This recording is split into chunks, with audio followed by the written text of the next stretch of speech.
We're also digging deeper into a story that we brought to you as breaking news at this time yesterday. That's right. A company here on the First Coast says deadly wrong-way crashes, like that horrible one on the Hart Bridge yesterday, could be prevented. On your sides, Eric Alvarez takes us onto the bridge to explain. I'm driving westbound on the Hart Bridge, near the same stretch where that deadly crash happened on Thursday.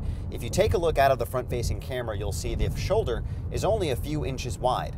Definitely not a lot of room to get out of the way if a vehicle is driving in the wrong direction.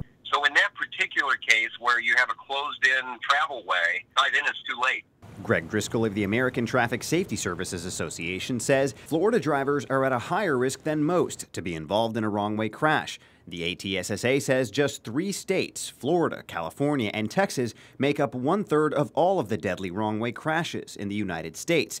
Driscoll is also the CEO of Jacksonville's Professional Pavement Products, which developed lane markings he says could curb that trend.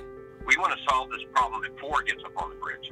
The Lane Alert system features markings that look just like regular paint if you're driving the right way, but from the other direction shows drivers bright red warnings. Jacksonville saw 2 wrong-way crashes Thursday, one on the Wonderwood Bridge and another on the Hart Bridge, that killed 74-year-old Joan Kinsler. It's very disheartening. Back in 2016, Mayor Lenny Curry called the bridge a safety concern. There are no emergency lanes. It's over 50 years old. Driscoll says when cities can't redesign entire road systems, new markings could make all the difference. We need to stop that accident before it even becomes an opportunity for an accident. Eric Alvarez, First Coast News, on your side.